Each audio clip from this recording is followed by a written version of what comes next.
From Dakar, Senegal, we're crossing the Atlantic to Salvador in the state of Bahia in Brazil. Salvador sits on a peninsula that separates the Bay of All Saints, the largest bay in Brazil, from the Atlantic Ocean. Salvador is the capital of the state of Bahia, the fourth largest state in Brazil by population and the fifth largest by area. It was the first capital of colonial Brazil and one of the oldest cities in the Americas, having been founded by the Portuguese in 1549. Salvador is famous for its cuisine, music, and colonial architecture. Half of Salvadorians trace their heritage back to Africa, which makes this city the center of Afro-Brazilean culture. So we have a lot to cover, and to top it all off, there's Carnaval. So our first stop is Casa de Carnaval, a museum celebrating Carnaval. The exhibits are bright and vibrant, just like Carnival.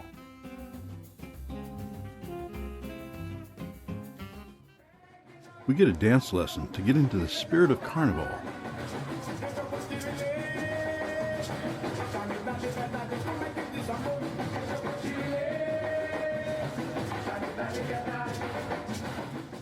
On the roof, we're entertained by an all-woman drum line to get us used to the volume of Carnival.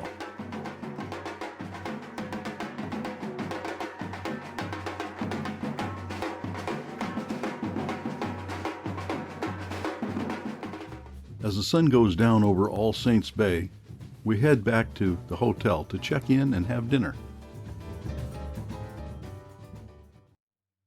This morning, we're walking through the historical center of Salvador, where it all began almost 500 years ago.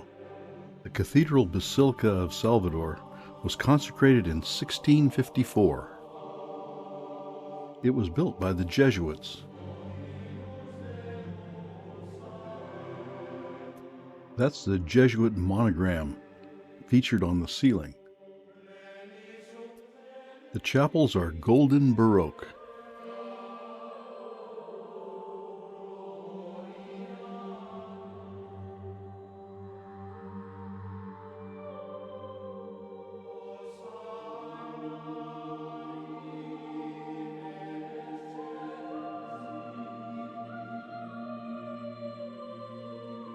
The sacristy, where the priest dressed for Mass, dates to 1694.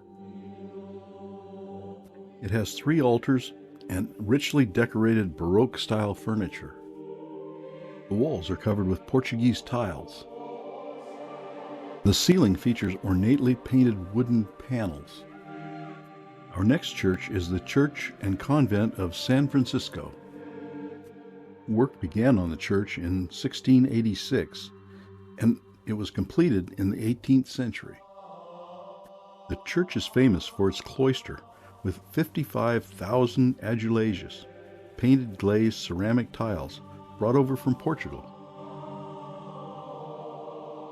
Each tiled panel teaches a morality lesson.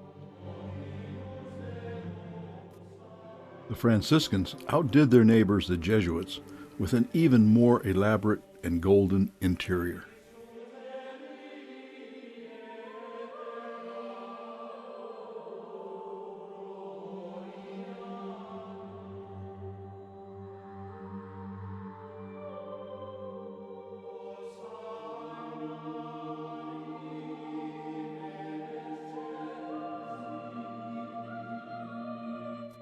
A large marble cross sits in the square in front of the Church and Convent of San Francisco. It's 26 feet high and dates to 1807. This building was originally a Jesuit school, then a medical college, and now houses the Afro-Brazilean Museum. Many of the exhibits relate to candomblé, a religion that developed in Brazil in the 19th century, but with roots in traditional religions of West Africa. Candomblé involves the veneration of spirits known as orishas. This is Iamanji, the patron spirit of rivers. These beautiful panels by the Bahian artist Caibe depict various orisha with the objects and animals they're associated with. At the center of this panel is Oko, the orisha of agriculture. The name Oko in Yoruba translates to farm. On the far left is Ogun, the orisha of metalwork. Just like the Roman Catholic saints, Candomblé followers will pray to the appropriate patron spirit with domain over their wishes. Then we're back out into the streets again to explore more of the historic center of the city.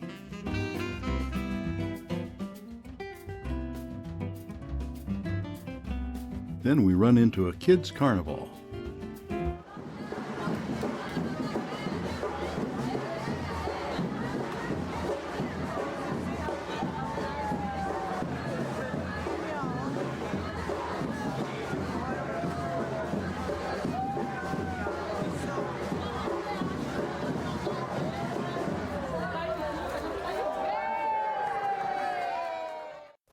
It's lunchtime, and we head to the waterfront for lunch and cachaça tasting at Amado Restaurant. Dessert was an upscale play on 3 traditional Brazilian sweets made with peanuts, served with peanut ice cream and white chocolate sauce. We need to learn more about Candomblé, so we're visiting a terreiros, or temple. The first thing we see is this boat-shaped fountain. Our guide points out that the stern is pointed at West Africa to remind the Candomblé followers where they came from. We're invited into the main meeting room of Casa Branca, the White House. Our guide and a priest explain what we're seeing. At the center of the room is the crown of Shango. Shango is the patron orisha of this temple. It's a little distracting to see a niche full of Catholic statuary. The priest explains that followers faced religious persecution, and when raided by police, they would use Catholic imagery as a shelter. Today, they're there as a reminder of past challenges. Shango is the Lord of Justice and the orisha of lightning and thunder. He took on strong importance among the slaves in Brazil for his qualities of strength, resistance, and aggression. On the other side of the crown is Shango's wife, Obe, the orisha of marriage and domesticity. Outside the large hall are several shrines dedicated to specific orisha. We're back at our hotel. It's been a busy day. We've seen colonial architecture and been schooled on Afro-Brazilean culture and religion. We had a taste of Brazilian cuisine at lunch. Now we're going to dive into the contemporary Brazilian food scene with a 14-course tasting menu with wine pairing at Origem Restaurant.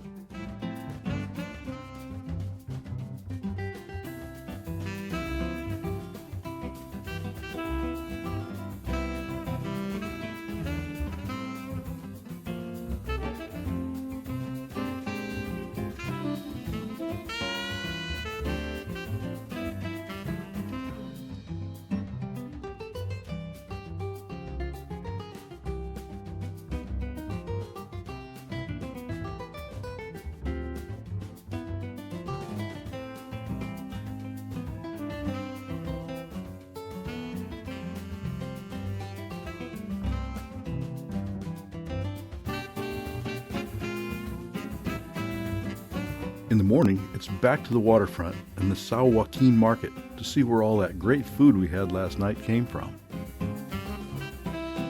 There are many fruits and vegetables that aren't in our markets.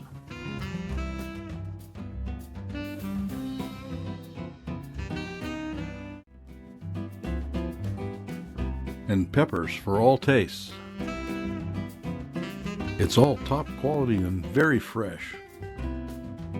Behind the produce stands are more shops, but these specialize in supplies for candomblé. There are all kinds of beads and orisha figures. Special clothing for various events and rituals. And in another corner of the market are animals used for sacrifices in candomblé ritual. This lady was selling cachaça infused with various herbs to cure what ails you. This street art makes a good transition to our next event.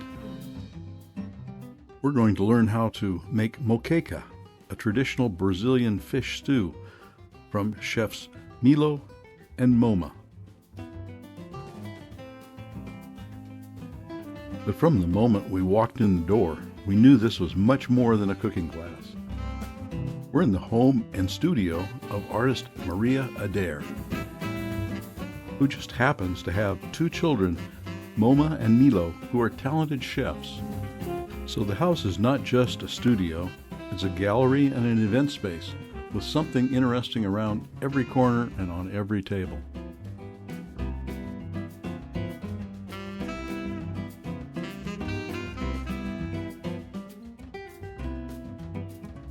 Enough exploring for now. We need to get to work on our lunch. First course is a delicious crab gratin with manioc flour. And then it's time to tuck into the moqueca. The sauce. But don't forget that you have also bananas. Right. Okay? Is that right? Is that good? Yes. Take a piece of banana to try. Okay. What are there?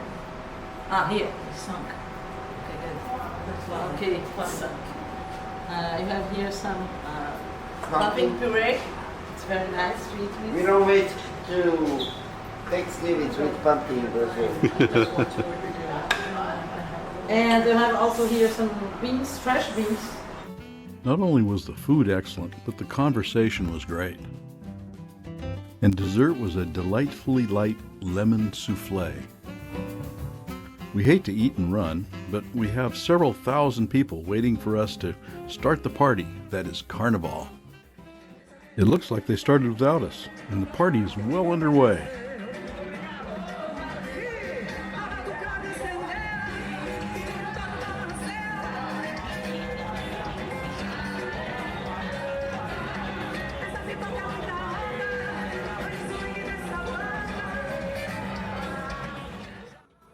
We have a great location for people watching from a second-floor balcony. This is not your Mardi Gras in New Orleans or Carnaval in Rio. There are no floats, no samba clubs.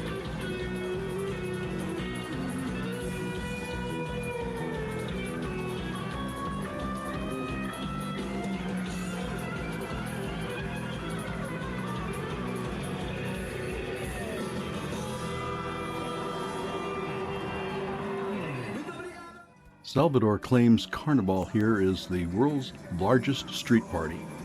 It's been canceled the last 2 years due to COVID, so people are ready to party.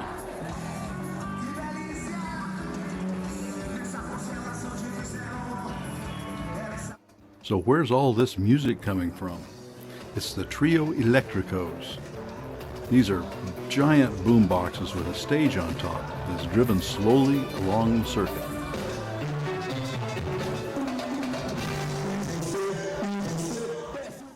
The performers are first rate, and they have their fans that seem to know all the words.